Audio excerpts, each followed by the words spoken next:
जी। आवाज आ रही है। Okay sir. Good evening. Good good evening, evening. Good evening sir. Good evening. So एक बार मुझे कोई कंफर्म करेगा, लास्ट टाइम हम कहाँ पे थे, कहाँ पे हमने स्किप किया था?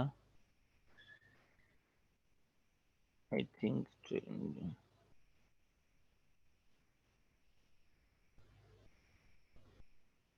यहाँ। चलिए ठीक है।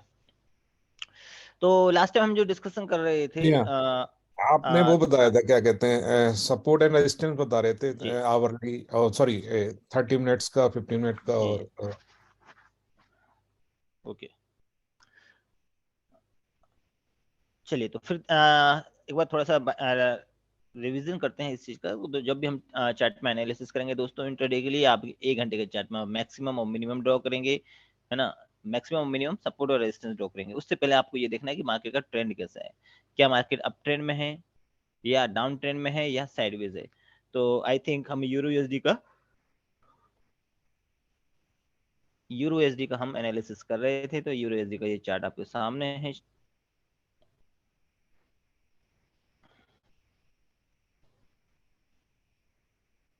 चलिए। तो सबसे पहले हमने डिस्कस किया था कि सबसे पहले हमें ट्रेंड को आइडेंटिफाई करना होता है, और फिर हमें सपोर्ट और रेजिस्टेंस एरिया को ड्रॉ करना होता है। सपोर्ट और रेजिस्टेंस एरिया वो होते हैं जहाँ पे प्राइस बार बार आता है। तो यदि मैं इस लाइन को थोड़ा सा और आगे कर दूं तो कोई गलत नहीं होगा, है ना। थोड़ा बहुत 19-20 हो जाता है ऊपर नीचे, है ना। तो मैं थोड़ा सा एक्यूरेसी लाने के लिए मैंने इस लाइन को नीचे कर दिया। बाकी मैंने आपको बताया था कि आप चाहें तो इस लाइन को तो रिमूव करें, और आप कोशिश करें पैरेलल चैनल को ड्रॉ करने की। तो यहाँ पे जाके आप पैरेलल चैनल को लेंगे यहाँ पे, और जहां जहां प्राइस बार बार जाती हुई दिख रही है उन सब को कनेक्ट करने की कोशिश करेंगे। अब मैं यहाँ से लाइन ड्रॉ नहीं करूंगा, मैं थोड़ा सा और नीचे कर देता हूँ इसको, क्योंकि मेरे नीचे वाली कैंडल बिक्स छूट रही हैं। तो ये देखिए, ये टच हो गया, ये भी टच हो गया, ये भी टच हो गया। ज्यादा से ज्यादा हमारा मोटिव वही होना चाहिए, ज्यादा से ज्यादा। तो 1 घंटे के चार्ट में मैंने आपको बताया था, ये सॉरी 2 घंटे का चार्ट है, तो मैं इसको 1 घंटे का कर देता हूँ। तो 1 घंटे के चार्ट में मैं एक बार इसको भी रिमूव कर देता हूँ फिलहाल के लिए। इस लाइन को भी रिमूव करते हैं अपन।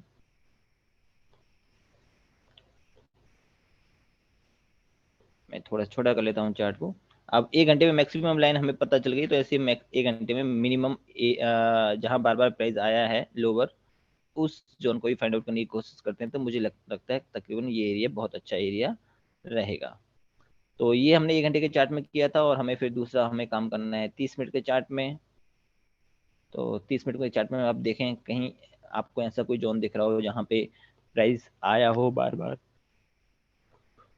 तो मुझे एक छोटा सा एरिया दिख रहा है, मैं वहाँ पे एक लाइन ड्रॉ कर रहा हूँ। मुझे लगता है मैं यहाँ से, ये ये मेरा लोकल सपोर्ट रेजिस्टेंस है। यदि आप देखोगे, इसको पीछे करोगे तो देखो प्राइस ने देखो यहाँ भी अपने आप को होल्ड किया था। यदि मैं इसको थोड़ा सा और आगे बढ़ाऊँ तो देखो यहाँ भी किया था। थोड़ा बहुत देखो लाइन एक्यूरेट नहीं होती, थोड़ा बहुत 19-20 ऊपर नीचे हो जाता है, क्योंकि ये कोई यूनिवर्सल ऐसा नहीं है कि रूल की यहीं से लाइन ड्रॉ होगी। हमें जहाँ से बार बार दिखता है वहां से हम लाइन ड्रॉ कर देते हैं। बाकी आप कोशिश करें आप इसमें पैरेलल चैनल लेने की। तो वो थोड़ा सा क्या है, मैं पैरेलल चैनल इसलिए ले रहा हूँ कि मेरे ये विक छूट रही है मेरे से, और ये विक नीचे निकल रही है। तो मैं इस येलो लाइन की जगह पे मैं एक पैरेलल चैनल ड्रॉ करने की कोशिश करता हूँ यहाँ पे। चलिए। तो 30 मिनट का में, और हमें कहीं ऐसा कोई एरिया दिख रहा है रिसेंटली कि जहाँ प्राइस बार बार आया है? I don't think so. फिर हम 15 मिनट के चार्ट का भी एनालिसिस करेंगे। तो ऐसा कोई भी एरिया नहीं दिख रहा है जहाँ पे प्राइस बार बार आया है। जहाँ आया है वहां पे हमने लाइन ड्रॉ कर दी। तो ये सारी चीजें हम लास्ट क्लास में डिस्कस कर चुके थे। आज की क्लास का जो सेकंड मतलब आगे का जो कंटेंट है उसको हम डिस्कस करते हैं। तो अब दोस्तों यहाँ पे हमने चार्ट सपोर्ट और रेजिस्टेंस ड्रॉ करना सीखा है। अब हम बात करते हैं कैंडल की। तो देखो बेसिक से लेकर चले, यहाँ पे आपको फाइनेंशियल मार्केट में, वेदर इट इज स्टॉक और क्रिप्टो और फॉरेक्स, कोई भी मार्केट हो, हर एक मार्केट में आपको दो टाइप की कैंडल दिखेंगी। एक कैंडल को जाना जाता है बुलिश कैंडल या तेजी वाली कैंडल, एक को जाना जाता है बियरिश कैंडल। तो जनरली लोग है ना बुलिश कैंडल को ग्रीन कलर से और बियरिश कैंडल को रेड कलर से रिप्रेजेंट करते हैं, बाकी कलर मैटर नहीं करता, आप इसको ब्लैक व्हाइट ग्रीन येलो जो भी करना चाहें वो आप कर सकते हैं। बाकी ये इंटरनेशनली मतलब ग्लोबली लेवल पे ये माना जाता है कि ग्रीन कैंडल जो है वो बुलिश कैंडल होती है और ये बियरिश कैंडल होती है। What is the reason behind it, क्या कारण है, इसको बुलिश क्यों बोलते हैं, इसको बियरिश क्यों बोलते हैं, वी विल एक्सप्लेन दैट। सो मैं ऐसा करता हूँ, यहाँ पे आपको एक्सप्लेन करने की कोशिश करता हूँ। से देखिए हर कैंडल दोस्तों ना टाइम के रिस्पेक्ट में बनती है। जैसा अभी हमने बोला 1 घंटे का चार्ट, तो 1 घंटे का चार्ट का मतलब ये है कि हर एक कैंडल दोस्तों 1 घंटे में बनेगी। यदि मैं बोलूँ 30 मिनट का चार्ट, तो इसका मतलब ये है कि हर कैंडल 30 मिनट में बनेगी। तो अभी मैं मान के चलता हूँ मैं 5 मिनट का चार्ट देख रहा हूँ, सिर्फ एक्सप्लेनेशन के पर्पज से मान के चलो 5 मिनट का चार्ट देख रहा हूँ। अब फॉर एग्जाम्पल कैंडल यहाँ पे ओपन हुई, अभी समझ लो यहाँ पे 10 रुपए प्राइस था, ठीक है। हो सकता है थोड़ा बहुत नीचे गई हो, मान लो 8 रुपए या 9 रुपए नीचे गई हो, ठीक है। हो सकता है हाईएस्ट गई हो मान लो 20 रुपए या 22 रुपए जो भी है, और मान लो 20 रुपए पे यहाँ पे आके क्लोजिंग हो गई। ये इसने क्या किया कि ये क्लोजिंग दे दिया। अब देखिए इस पूरे सिनेरियो में हुआ क्या, 10 रुपए का प्राइस ओपन हुआ, हो सकता है सेलिंग प्राइस से थोड़ा बहुत आया हो तो प्राइस 9 रुपए का रह गया हो, पर हो सक अब मान लो 10 रुपए से प्राइस 9 रुपए रह गया, 5 मिनट की कैंडल थी, 1 मिनट खत्म हो गया, अभी भी 4 मिनट बचे होंगे। तो अब इस 4 मिनट में क्या खींचातानी हो रही है ना, वो देखना है। अब देखिए यदि मार्केट ऊपर जा रहा है, बायर हावी हो रहे हैं, तो मार्केट ऊपर जाएगा। अब मान लो मार्केट 22 रुपए तक चला गया, अब कुछ लोगों ने सोचा होगा, जिन्होंने 9 रुपए में माल खरीदा होगा, किसी ने 10 में भी खरीदा होगा, किसी ने 11 में भी खरीदा होगा, किसी ने 12 में भी खरीदा होगा, उन्होंने सोचा होगा कि यार 22 रुपए प्राइस होगा, चलो बेच देते थोड़ा बहुत। तो उन्होंने सेलिंग स्टार्ट की और यहाँ पे आते, इस पॉइंट पे आते टाइम हो गया खत्म, 5 मिनट। तो ओब्वियसली जहाँ पे टाइम खत्म होगा वहां पे इसको ये क्लोजिंग दे देगा। अब मान लो यहाँ पे 20 रुपए प्राइस था, तो ये हमारी 5 मिनट की कैंडल बन गई। तो इसको बुलिश कैंडल क्यों कहते हैं, क्योंकि इसमें 10 रुपए पे ओपनिंग हुई थी और क्लोजिंग कितने पे हुई है, 20 रुपए पे। तो 10 रुपए का माल आपका 20 रुपए का हो गया है ना, तो इसको बोलते हैं हम बुलिश कैंडल। तो दोस्तों हर कैंडल में आपको 4 प्राइस देखने को मिलेंगे, open, close, low and sorry high. Open, close, low and high, आपको 4 प्राइस यहाँ पे देखने को मिलेंगे। यदि सेम मैं इसका उल्टा कर दूं, से मान लो 20 रुपए पे कोई कैंडल ओपन हुई, हो सकता है बायर ने प्रेशर लगाया होगा खरीदने का, सर जॉब की वजह से मैं फ्री नहीं हो पाता। 1 सेकंड, किसी का मैसेज है, टेक्स्ट मैसेज, मैं थोड़ा सा देखूं इसको। सर जॉब की वजह से मैं फ्री नहीं हो पाता, पर मैं ये आपकी क्लास बहुत इंपॉर्टेंट है, वीडियो देखता हूँ। ओके ओके, मैं वीडियो डाल दूंगा ना, नो इशू। हाँ, तो मैं यहाँ पे बात कर रहा था, सपोज दैट 20 रुपए पे कोई कैंडल ओपन हुई, हो सकता है बायर ने मतलब प्रेशर लगाया होगा, तो हो सकता है 22 रुपए चली गई हो सकता है यहाँ पे आके 10 रुपए नीचे आ गई होगी, मान लो 8-9 रुपए जो भी है ना, और 10 रुपए पे क्लोजिंग हो गई, जैसे यहाँ पे टाइम खत्म हुआ यहाँ पे क्लोजिंग। तो अब देखिए दोनों कैंडल में अंतर क्या है, यहाँ 20 रुपए पे ओपन हुआ और क्लोजिंग कितने पे हुई, 10 रुपए पे। बाकी लो और हाई है तो आपका सेम है।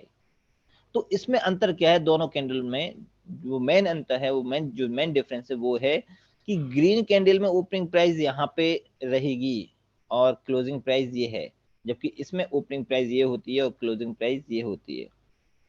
बाकी लो दोनों में सेम होते हैं, हाई दोनों में सेम होते हैं, बस डिफरेंस रहता है opening price and closing price का।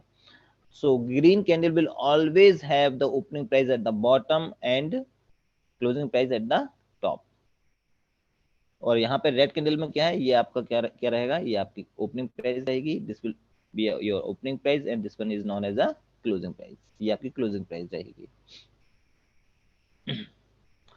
अच्छा, अब देखो 4 प्राइस हमने देखने को हमने देखे हैं इसमें। अब आप इसमें एक चीज देखिए, ये जो ऊपर जो विक्स निकल रही है ना, कुछ लोग इसको अपर शेडो या अपर विक बोलते हैं, ये अपर शेडो या अपर विक, जो भी आपको अच्छा लगे आप वो बोल सकते हैं, और ये लोअर शेडो या लोअर विक, ठीक है ना। और this is known as the body, ये कैंडल की क्या है, बॉडी है, या हम यूं कह सकते हैं ओपनिंग प्राइस और क्लोजिंग प्राइस के बीच का gap. This is opening price and ये क्लोजिंग प्राइस है, ये ओपनिंग प्राइस है और ये क्लोजिंग प्राइस, इनके बीच के गैप को बोलते हैं बॉडी। तो बेसिक हमने स्ट्रक्चर देखा है अभी कैंडल का, कि कैंडल में 4 प्राइस देखने को मिलेंगी, यहाँ पे अपर विक, लोअर विक और बॉडी देखने को मिलती है। अब कैंडल जो दोस्तों, कैंडल टाइम के रिस्पेक्ट में बनती है, जिस पोजीशन पे, जिस जगह पे टाइम खत्म हो जाता है उसी जगह पे कैंडल क्लोजिंग दे देती है। हालांकि आगे आगे हम डिटेल में समझेंगे इस चीज को। बाकी अब इतनी सारी कैंडल बनेगी, जैसे टाइम टाइम के रिस्पेक्ट में कैंडल क्लोजिंग देंगी, तो हर तरह के चार्ट में अलग अलग तरह की कैंडल बनती हुई दिखेंगी। तो हम कौन कौन सी कैंडल याद रखें, तो यहाँ पे हम आपको 5-7 जो कैंडल है, इंपॉर्टेंट कैंडल्स है, उनके बारे में डिस्कस करेंगे, है ना। एक सेंट्रल आइडिया मिल जाएगा कि कौन सी कैंडल किस तरह का संकेत देती है। तो उसमें से पहले की जो कैंडल है उसको बोलते हैं long period candle.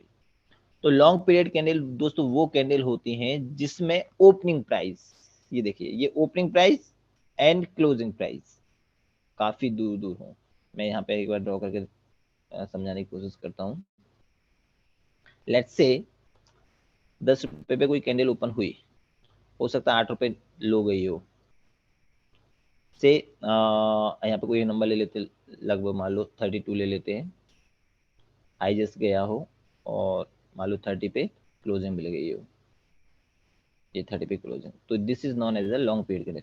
Long period candle दोस्तों वो कैंडल होंगी जिसमें ओपनिंग प्राइस और क्लोजिंग प्राइस के बीच में काफी गैप रहेगा। हालांकि इसकी बॉडी छोटी छोटी ड्रॉ हो गई है, मैं दोबारा से ड्रॉ कर देता हूँ ताकि,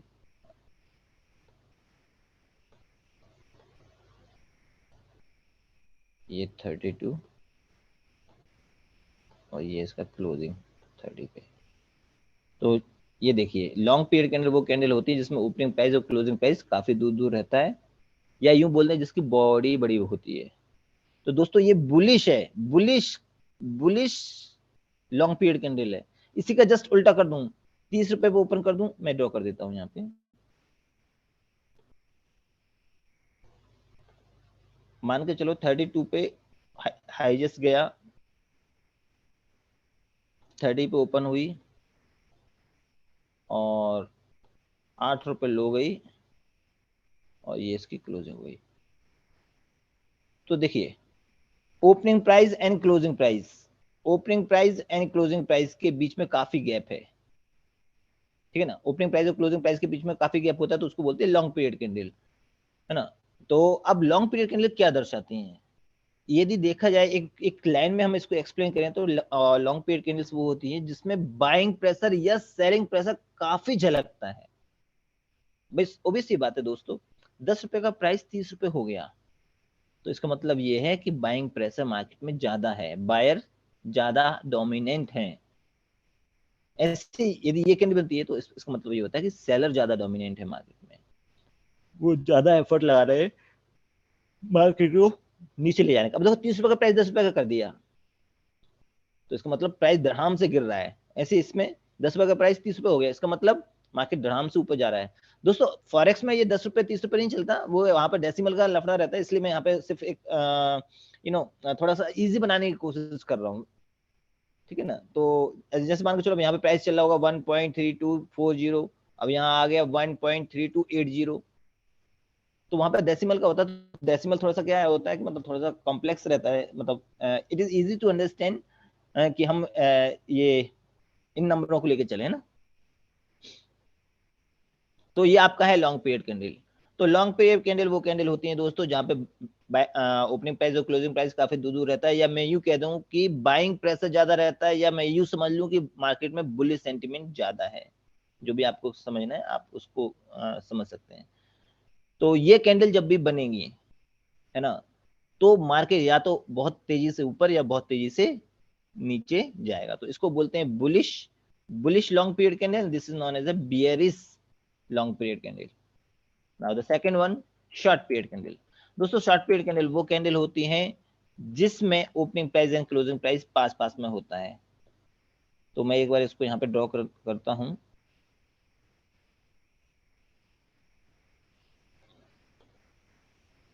सपोज 10 रुपए पे ओपन हुई, हो सकता है 8 रुपए नीचे गई हो सकता है 14 रुपीज हाईएस्ट गई हो कैंडल, और से 12 रुपीज पे क्लोजिंग हो गई हो। दिस इज 12 है, दिस इज 12। तो this is known as a short period candle. अब तो देखिए दोस्तों, ये था हमारा लॉन्ग पीरियड कैंडल और ये हमारा शॉर्ट पीरियड कैंडल। देखा जाए तो दोनों में बायर जीते हैं। यहाँ पे 10 रुपए के प्राइस को बायर ने 12 रुपए पे ले गए, और यहाँ पे 10 रुपए के प्राइस को बायर 30 रुपए ले गए। तो दोनों बुलिश कैंडल है, पर अंतर क्या है दोनों में? मेन अंतर तो यही है कि भाई ओपनिंग प्राइस और क्लोजिंग प्राइस इसमें दूर दूर होता है, इसमें पास पास में होता है। या मैं यूं कह सकता हूं, इसमें बाइंग प्रेशर ज्यादा है और इसमें बाइंग प्रेशर कम है। बाकी दोनों कंडीशन में, इस कंडीशन में और इस कंडीशन में, दोनों कंडीशन में जीत तो बायर ही है, पर ये जीतना कोई अच्छा जीतना नहीं कहलाएगा एज कंपेयर दिस वन। यदि मान के चलिए दोनों में से मुझे किसी एक में बाय की ट्रेड लेनी है, तो मैं आंख बंद करके फिर इस पे विश्वास करूंगा। ये दोनों में से एक को चूज करना है तो, बाकी दोनों आपका है तो बुलिश ही कैंडल, पर ये कुछ ज्यादा स्ट्रॉन्ग बुलिश कैंडल है, क्योंकि इसमें मतलब आराम से मार्केट ऊपर जा रहा है। 10 का प्राइस 30, फिर 30 का प्राइस 45, 80, और इसमें धीरे धीरे जा रहा है। तो शॉर्ट पीरियड कैंडल वो कैंडल होती है जिसमें ओपनिंग प्राइस और क्लोजिंग प्राइस पास पास में होता है, या यूं कह सकते हैं हम कि भाई बाइंग प्रेशर कम होता है। इसी का जस्ट उल्टा कर लेना तो हो जाएगा आपका bearish short period candle. Come to the next. Now see, very important candle, very important candle of this market, Marubozu, Marubozu। चलिए मैं यहाँ पर ड्रॉ करने की कोशिश करता हूँ। मारुबुजू कैंडल दोस्तों वो कैंडल होती है जिसमें ओपनिंग प्राइस और क्लोजिंग प्राइस दूर दूर होता है। तो आप सोच रहे हो सर, ये तो आपने लॉन्ग पीरियड कैंडल में भी डिस्कस किया था, ये डेफिनेशन तो वहां भी बताई थी लॉन्ग पीरियड कैंडल में, इस वाली कैंडल में, कि जिसमें ओपनिंग प्राइस और क्लोजिंग प्राइस दूर दूर होता है। पर मारुबुजू में ऐसा क्या खास है, इसका नाम क्यों अलग रखा? तो दोस्तों मारुबुजू कैंडल्स वो कैंडल्स होती हैं जिसमें अपर विक और लोअर विक नहीं होती, और होगी भी ना तो बहुत छोटी सी मामूली सी, या छोटी सी मामूली सी ऊपर। ठीक है ना? तो ये होती है आपकी मारुबुजू कैंडल। इसमें क्या होता है, जैसे 10 रुपए का प्राइस है, हो सकता है थोड़ा बहुत नीचे एक विक आ गई हो तो 9.9 नीचे आ गया हो, तो अपन इसको इग्नोर कर लेते हैं, मतलब नेग्लिजेंट मानते हैं इसको कि एक आध पॉइंट नीचे आ गया तो अपन इसको इग्नोर मानते हैं। तो अपन ये मान के चलते हैं 10 रुपए का प्राइस पे कैंडल ओपन हुई, और जब तक कैंडल का टाइम खत्म नहीं हुआ तब तक बायर के कंट्रोल में मार्केट रहा, पूरा नीचे नहीं आने दिया बायर ने, बिल्कुल भी नीचे नहीं आने दिया। और जैसे टाइम खत्म हुआ वहां पे उसने क्लोजिंग दे दी। मान लो 10 रुपए का प्राइस मान लो 30 रुपए पे क्लोज हो गया। तो अब देखिए, मारुबुजू वो कैंडल होती है जिसमें ओपनिंग प्राइस और क्लोजिंग प्राइस दूर दूर होता है पर विक नहीं होती। इस केस में 10 रुपए का प्राइस, सेलर हावी थे, इसमें सेलर दिख रहे थे हमें, 10 रुपए का प्राइस को 8 रुपए तक ले गए, मतलब सेलर एक्टिवेट है। बाकी बायर ने सेलर को डोमिनेट कर रखा है ना। बाकी इस केस में देखिए, इस केस में तो ऐसा लग रहा है सेलर है ही नहीं है, या सेलर की कुछ चल ही नहीं पा रही है। जब दोस्तों मार्केट में सेलिंग प्रेशर आता है तो विक छूट जाती है मार्केट में। इसमें 10 रुपए प्राइस ओपन हुआ और मार्केट पूरी तरह बायर के कंट्रोल में था, और सीधे 30 रुपए पे बायर ने क्लोजिंग करा दी। अब मान के चलो यहाँ पर टाइम बचा होता, 30 रुपए प्राइस पहुंच चुका, वो टाइम बचा होता और सेलर हावी हो जाते तो प्राइस थोड़ा सा नीचे आ जाता, और ये 25 पे या 27 पे या 28 पे क्लोजिंग दे देता, और ऊपर एक छोटी सी विक निकल जाती। तो मारुबुजू कैंडल में विक्स नहीं होती। तो ये आपकी बुलिश मारुबुजू है। अब यहाँ एक चीज समझने वाली बात है, ये भी बुलिश कैंडल है और ये भी बुलिश कैंडल है। यदि दोस्तों दोनों में से किसी एक को चूज करना है मुझे बाइंग के लिए, तो मैं किसके साथ जाऊंगा दोस्तों? इसके साथ में। रीजन, क्योंकि इस कैंडल में पूरी तरह से बायर ने सेलर को दबा रखा है। ठीक है, तो सबसे पहले मैं इस पे जाऊंगा। अच्छा, यदि मैं इस कैंडल और इस वाली कैंडल और इस वाली कैंडल में कंपैरिजन करूं तो सबसे अच्छा बुलिश सेंटीमेंट ये वाली कैंडल देगी, फिर ये, और फिर ये आपका मारुबुजू कैंडल।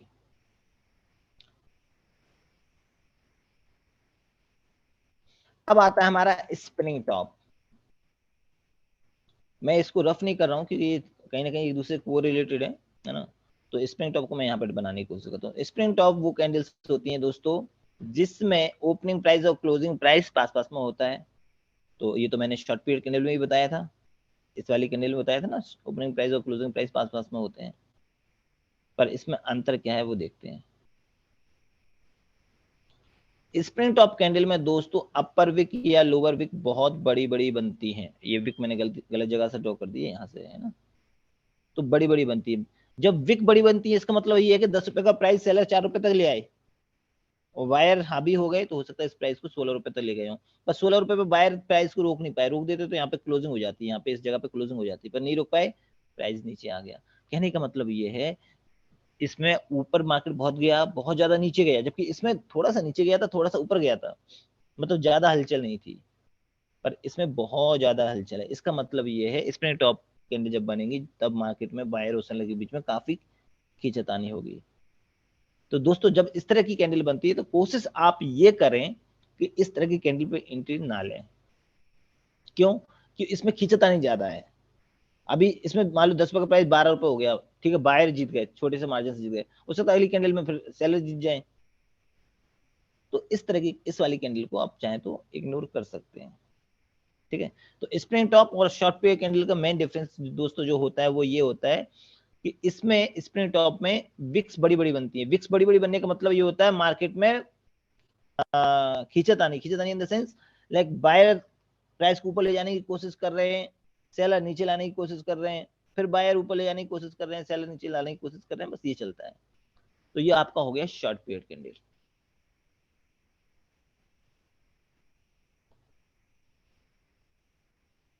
नेक्स्ट है हमारा डॉजी। तो दोस्तों डॉजी वो कैंडल्स होती हैं जिसमें opening price and closing price same होती है।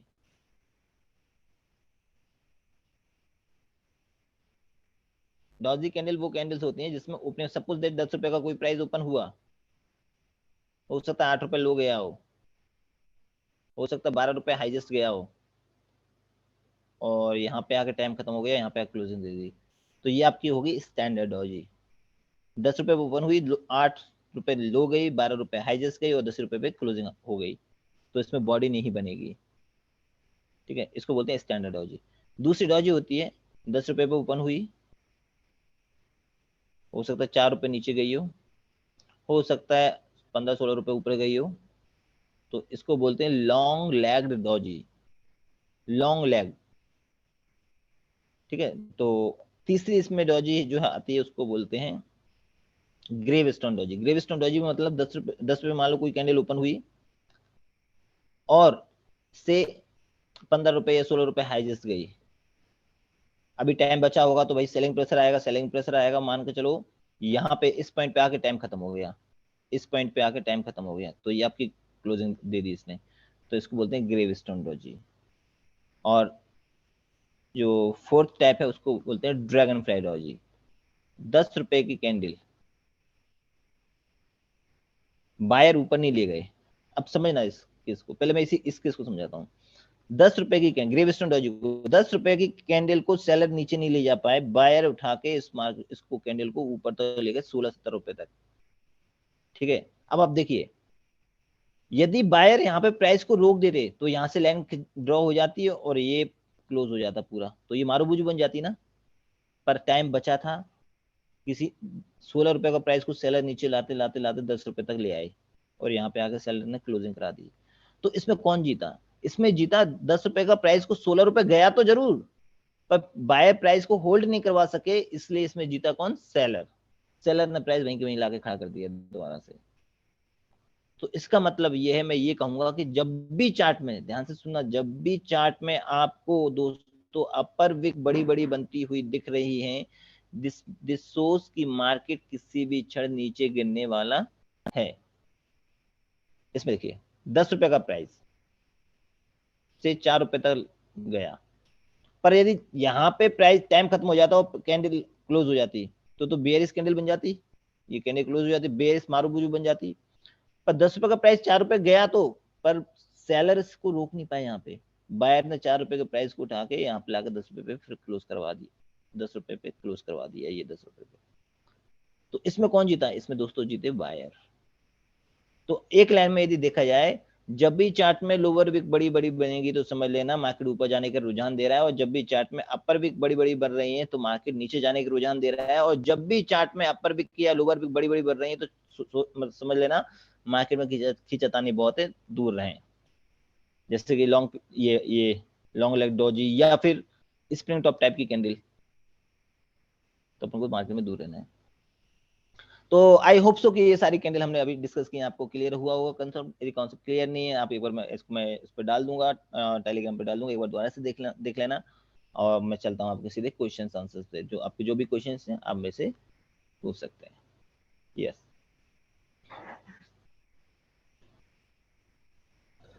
तो सुरेंद्र जी, जी Ashish ji, good evening, good आशीष बोल रहा हूँ।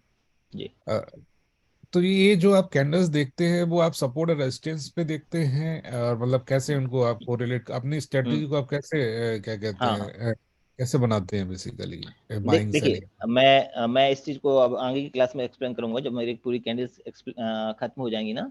बाकी अच्छा अभी अच्छा। तक हमने हमने जो भी कैंडल पढ़ी है उसको ये मान के चलो कि ये या तो सपोर्ट या रेजिस्टेंस पे बनेगी तो ही हम ट्रेड लेंगे, नहीं तो ट्रेड नहीं लेंगे। ये शायद कल या परसों की क्लास में मैं एक्सप्लेन करूंगा इस चीज को।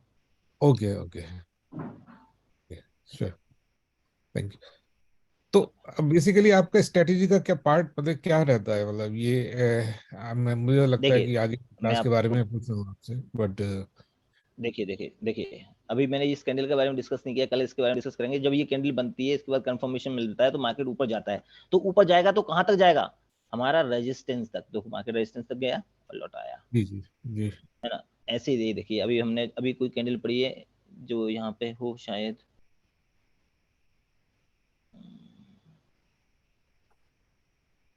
अभी हमने दो ही तीन कैंडल पड़ी है, इसलिए ये देखो ये आपकी डॉजी टाइप की कैंडल बनी है ना।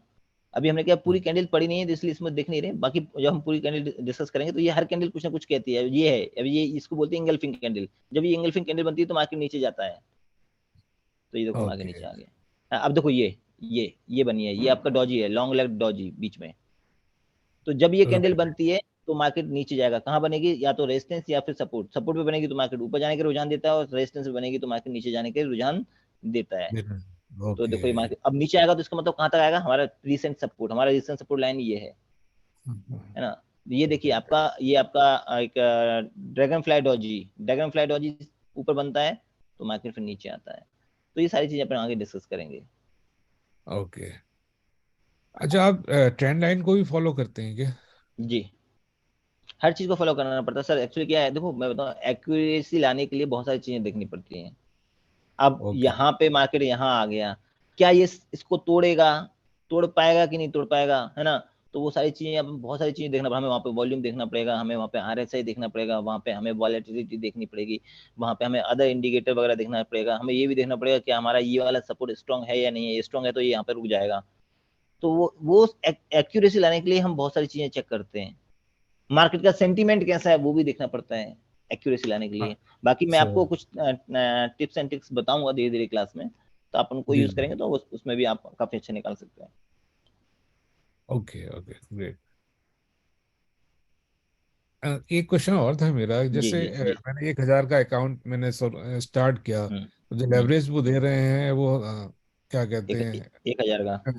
ये 1,000 का दे रहे हैं, 100 का समझ लीजिए, 100 टाइम, हम्म तो वो हम्म। अकाउंट तो मेरा 1 लाख का हो गया, राइट? हाँ देखो, मैं आपको एक बार आपको एक्सप्लेन करता हूँ, एक सेकेंड।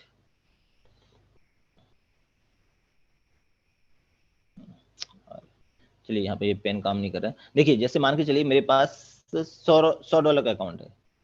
जी जी। देख लीजिए, $100 का मेरा, ये $100 का मेरा अकाउंट है, और मैंने लेवरेज ले लिया कितने का? 100 का।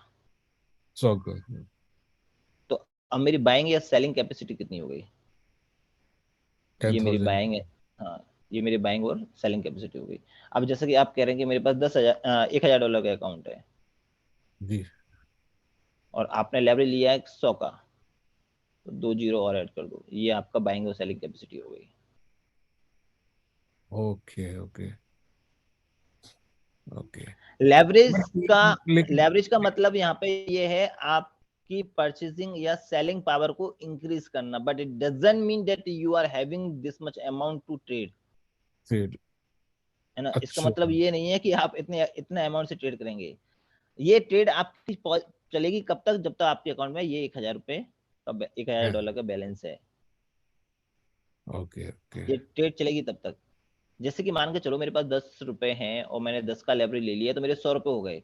अब मेरी ट्रेड कब तक चलेगी, है ना, यदि मैं मान लो 1 रुपया लॉस में हो गया तो भी चलती रहेगी, 2 रुपये लॉस में हो गया तो भी चलती रहेगी, 3 रुपये, 4, जैसे ही मैं 9.99 9.99999 इतना लॉस हो जाएगा ना, वैसे मेरी ये जी, ट्रेड क्लोज हो जाएगी। क्यों? क्योंकि मेरे पास तो इनिशियली 10 ही रुपए हैं।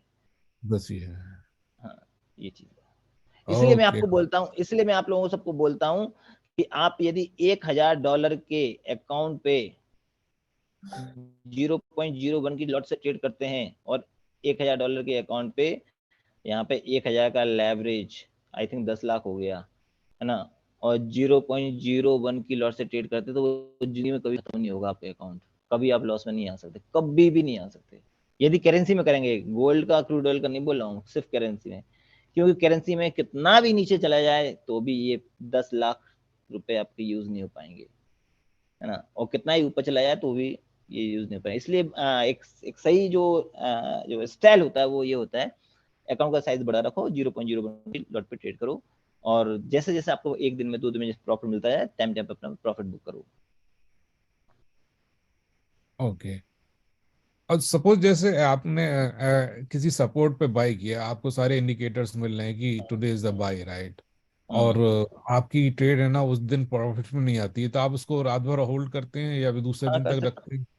ये डिपेंड करता है आपकी स्ट्रेटेजी, है ना। देखो मैं आपको एक लाइव एग्जांपल देता हूँ कल की ट्रेड का, है ना। कल मैंने एक ट्रेड ली थी, है ना, और अचानक मार्केट में, है ना, बेरिश सेंटीमेंट आ गया रात को, पता नहीं क्या हुआ।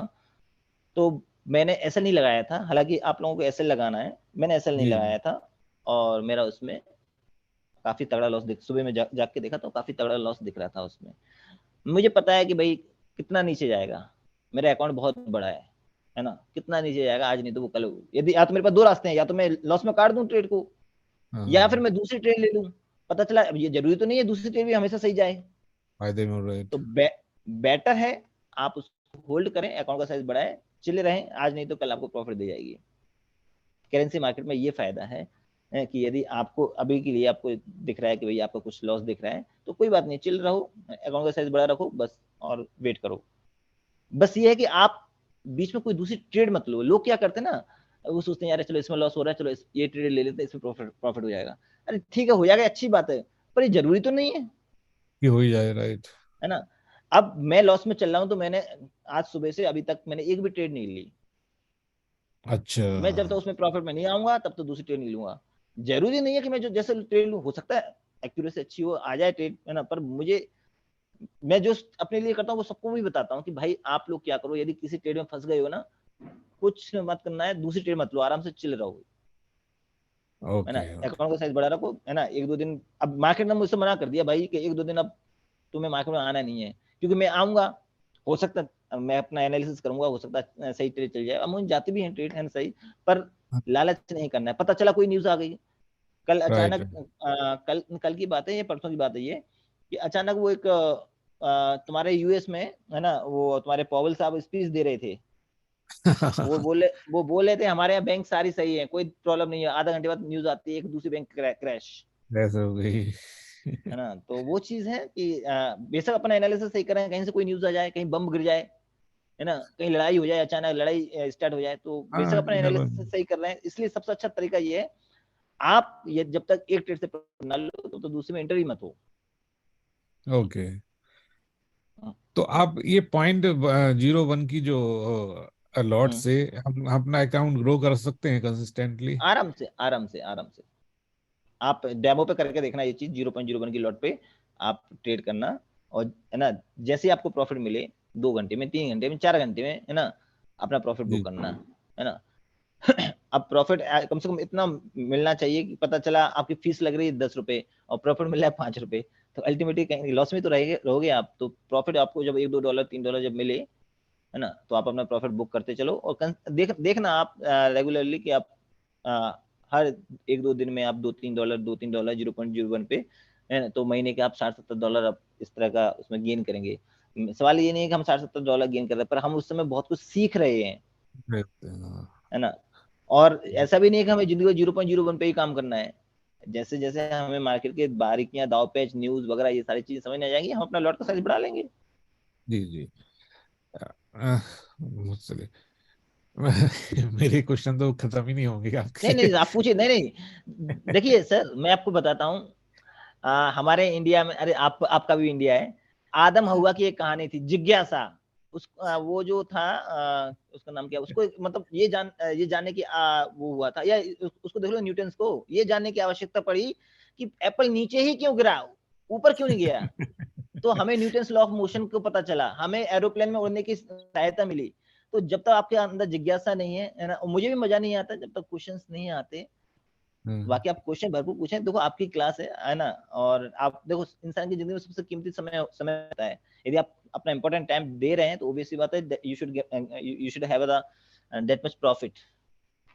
उसका आउटपुट तो निकलना चाहिए ना। एक्चुअली मेरा एक क्वेश्चन और था, जैसे हम्म, मैं आपने जो बताया डेमो अकाउंट मैंने बना के उसमें ट्रेड्स कर रहा हूँ छोटी छोटी। हम्म, हम्म, तो उसमें देखा कि मैंने नोटिस किया, जैसे अगर वो आप नंबर बोल लेते हैं 30 का जो बिड हम्म, और क्या कहते हैं हम्म, आस्क प्राइस है, तो आज, उसमें जैसे जनरली जीरो आप बताते हैं जब हम्म, वॉल्यूम हाई होता है जीरो होता है। हम्म, और जब 30 मैंने देखा 30 पे जब मैंने बाई किया, मतलब मार्केट प्राइस पे ही बाई किया, तो वो हम्म। सीधे $30 का लॉस दिखाना शुरू कर दिया था उसने। तो आपने बेसिकली आप आपका लॉट का साइज आपने चेंज नहीं किया था। मैंने आपको बताया था कि जब भी आप, जो जिस दिन मैंने क्लास ली थी उस दिन मैंने बार बार इस चीज को रिपीट किया था कि जब भी आप ट्रेड लें एक बार नजर जरूर डालें कि लॉट का साइज क्या है। कई बार रियल अकाउंट पे ये गलती हो जाती है, रियल अकाउंट पे। आपका अच्छा। डेमो ठीक है। तो इसको प्रैक्टिस, तभी तो मैं बोलूँ प्रैक्टिस करना है आपको। और जब भी ट्रेड बाय या सेल की डालना है उससे पहले आप एक नजर जरूर डालना कि लॉट का साइज प्रॉपर लगा है या नहीं लगा। तो बेसिकली वो $30 का लॉस वो बिड और आस्क प्राइस के डिफरेंस के लिए आ रहा था जो डिफरेंस, मैंने। हाँ हाँ, देखो क्या होता है उसमें बिड और आस प्राइस के डिफरेंस, जो मान को चलो 3 दिख रहा होगा वहां पे उस समय। उस तीस समय 3 थर्टी दिख था। रहा, नहीं, बिड प्राइस और आस्क प्राइस का गैप जो होगा वो 3 होगा वहां पे। जी और जी। एक पिप पे $10, स्टैंडर्ड लॉट में एक पिप पे $10 जाते हैं। तो 3 पिप का स्प्रेड लग रहा था आपका, 3 पिप का। Right right right. 3 पिप का स्प्रेड लग रहा था आपका, इसलिए वो $30 आपको शुरू में माइनस दिख रहे होंगे, क्योंकि सबसे पहले तो वो फीस काटेगा आपकी। फिर बाद में जो प्रॉफिट लॉस होगा वो आपको सामने दिखेगा, पर पहले तो वो फीस काटेगा। तो वो फीस किसकी, वो जो $30 की ही फीस लग रही थी क्या? हाँ, $30 की फीस फीस लग रही होगी। स्टैंडर्ड तो लॉट पे फीस बहुत बहुत लगती है। नहीं नहीं, जैसे जो स्प्रेड है वही फीस है हमारी। वही आप ये फीस है कहना। वो, हाँ हाँ हाँ, वही फीस है। अच्छा अच्छा, मुझे ऐसा लगा कि स्प्रेड के अलावा भी मुझे फीस देनी नहीं नहीं नहीं पड़ेगी। नहीं, आपका स्प्रेड चेंज होता रहता है। आप कोशिश करें जब भी ट्रेड लें, इंतजार करें कि स्प्रेड थोड़ा सा कम हो जाए, क्योंकि हर सेकंड में चेंज होता रहता है स्प्रेड, है ना। जैसे ही स्प्रेड थोड़ा सा कम होता है उस समय आप ट्रेड डालें, ताकि फीस कम लगेगी। और ओके। 0.01 पे यही ट्रेड आप 0.01 पे लेते, है ना, और 3 पिप का स्प्रेड लग रहा होता, तो जीरो हाँ पॉइंट हाँ। जीरो वन पे आपको ये मान लो आपका $3 सोलह के। 17 रुपए 18 रुपए फीस लगती है। Okay okay okay. वो तो ऐसा समझ लो, लॉट के साइज में, स्टैंडर्ड लॉट में एक पिप पे आपका $10 मिलता है या जाता है, तो एक पिप के स्प्रेड में $10 की फीस लगेगी, है ना। 2 पिप के स्प्रेड में $20 की लगेगी, 3 पिप के स्प्रेड में $30 की लगेगी, स्टैंडर्ड लॉट पे, है ना। और मिनी लॉट पे क्या होगा, एक पिप में आपका $1 आता है या जाता है, तो उसी हिसाब से आप कैलकुलेट कर लो। मैं यहाँ पे ओके। एक बार लिख के भी बता देता हूँ आपको, यदि मेरा एक हैंग ना हो रहा हो, हैंग हो रहा है ये। देखो मिनी में क्या होता है आपका, 0.1 की लॉट होती है। 0.1 की लॉट में आपको क्या होता है, पर पिप आपको $1 मिलता है या जाता है।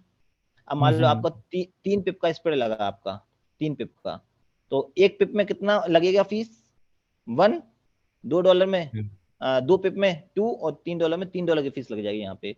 और यही 0.01 पे काम करेंगे, तो एक पिप पे कितना मिलता है आपको, 0.1 सेंट, या 10 सेंट मान लो, 10 सेंट मिलता है आपको।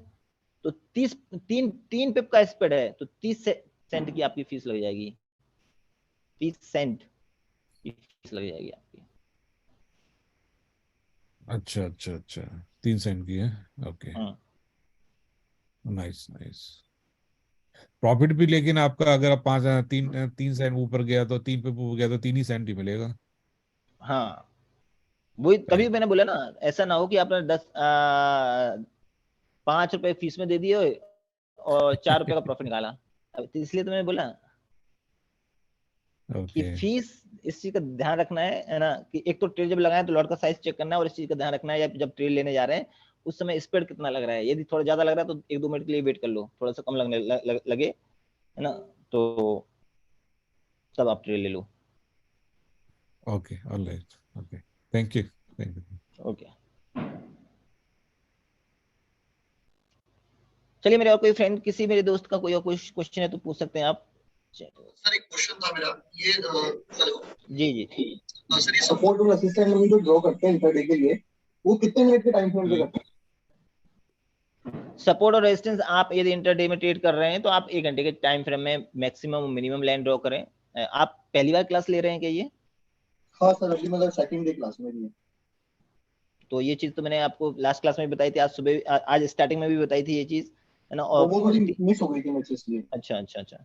तो जी। 1 घंटे के चार्ट में आपको मैक्सिमम मिनिमम लाइन ड्रॉ करनी है, फिर इसके बाद 30 मिनट में करना है, और फिर इसके बाद 15 मिनट में करना है। अच्छा, और अगर ट्रेड करते हैं तो ट्रेड किस टाइम पे करना चाहिए? एंट्री कोशिश करनी है 5 मिनट या 15 मिनट पे लेने की, 5 मिनट या 15 मिनट पे आपको एंट्री लेने की कोशिश करनी है। अच्छा, और सपोर्ट एंड रेजिस्टेंस अपने को 1 घंटा और आधा घंटे पे ड्रॉ करना है? हाँ, 1 घंटे पे, आधा घंटे पे और 15 मिनट पे भी आपको कहीं ऐसा लोकल सपोर्ट दिख रहा हो, है ना, तो वो भी आप ड्रॉ कर लें, क्योंकि कई बार क्या होता है अपन उस सपोर्ट को नजरअंदाज कर देते हैं और अपन सेल की पोजीशन ले लेते हैं और प्राइस उससे टकरा के ऊपर चला जाता है।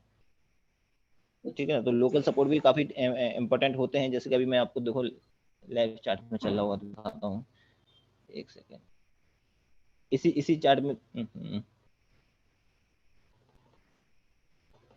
चलिए, ये तो हैंग हो गया, ये तो इरेज नहीं हो रहा, पर बाकी आप देख लें यहाँ पे कि लोकल जो होगा ना आपका सपोर्ट या रेजिस्टेंस, है ना, तो आप यदि उसको इग्नोर करोगे तो प्राइस उस पर होल्ड कर सकता है और वापस भी जा सकता है, इसलिए आपको छोटे टाइम फ्रेम के भी सपोर्ट रेजिस्टेंस को इग्नोर नहीं करना है। Okay okay, thank you. बाकी आप रेगुलर क्लासेस लेते चले, मैं और आगे डिटेल में बताऊंगा, ऐसा नहीं है कि आपकी कोई चीज स्किप हो गई तो वो दोबारा नहीं आएगी। मेरा पढ़ाने का मतलब एक जो कहते हैं ना नजरिया भी इसी तरह होता है कि पुरानी चीजों को साथ में लेके चलें, ताकि वो चीजें एक तरह का ऑटोमेटिकली उसमें रिवीजन में आ जाएं। बिल्कुल, बाकी अगले, जो हमने लास्ट क्लासेस देखी है वो अगर थोड़ा सा रिवीजन उसका डेली हो जाए तो एक आइडिया लग जाएगा कि हाँ अपन को वो स्किप नहीं होगा आप, कभी भी। हाँ आप जो पिछले 1-2 क्लासेस हैं, पिछले 1-2 क्लासेस को आप टेलीग्राम से भी देख लें, है ना।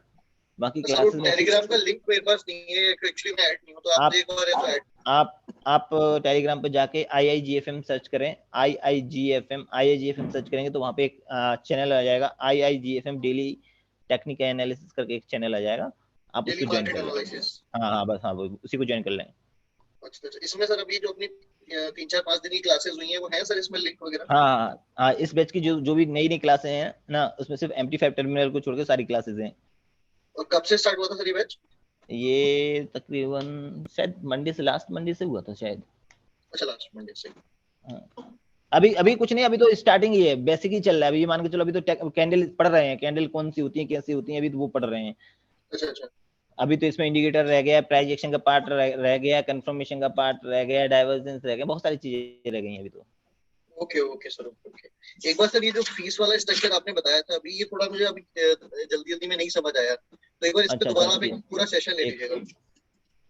एक सेकेंड। तो आप मुझसे, है ना, ये क्वेश्चन एक बार कल दोबारा से पूछेगा, मेरा सिस्टम हैंग हो गया है ठीक ना, है। बीमार हो गया बेचारा, है ना। तो कल ये क्वेश्चन है ना, आप जल्दी ऐड हो जाना, तो क्लास स्टार्ट होने से पहले ही पूछ लेना, तो या फिर क्लास स्टार्ट मतलब क्लास खत्म होने के बाद में पूछ लेना, एक बार पूछ जरूर लेना, है ना, बिल्कुल बिल्कुल सर। क्योंकि कंफ्यूजन नहीं होना चाहिए मार्केट में कहीं भी।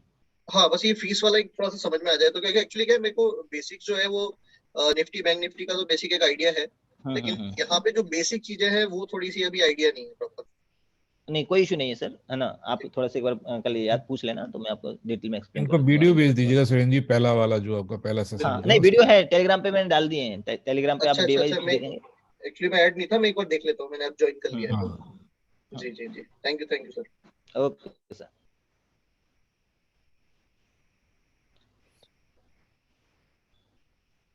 चलिए फिर दोस्तों, आज के लिए इतना ही काफी है, मिलते हैं कल, शुभ रात्रि, शब खैर, गुड नाइट फ्रेंड्स।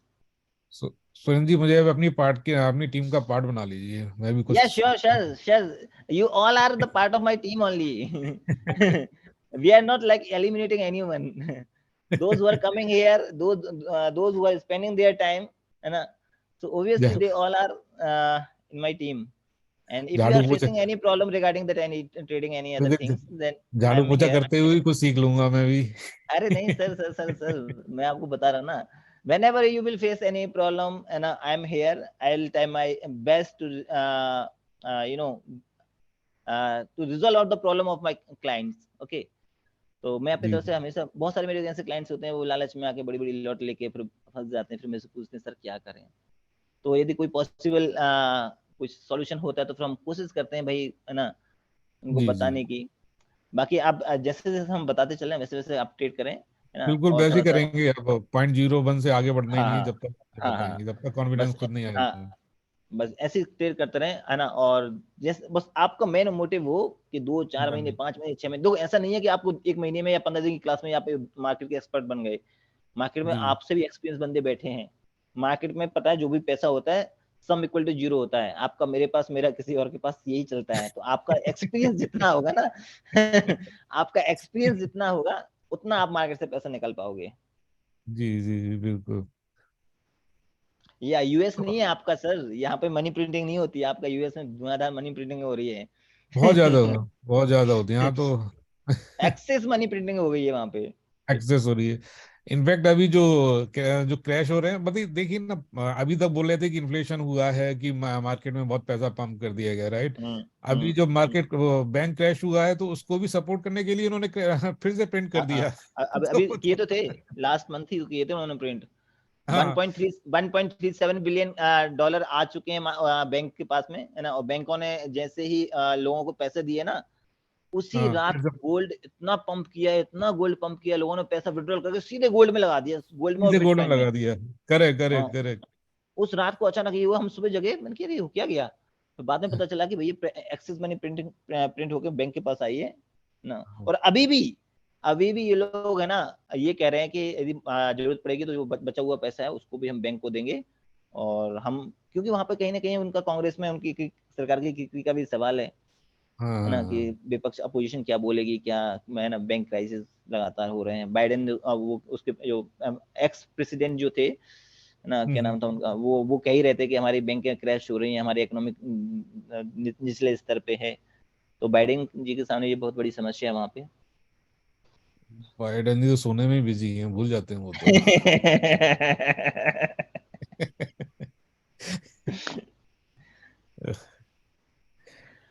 चलिए फिर दोस्तों, आज के लिए इतने काफी है ना, मिलते हैं कल।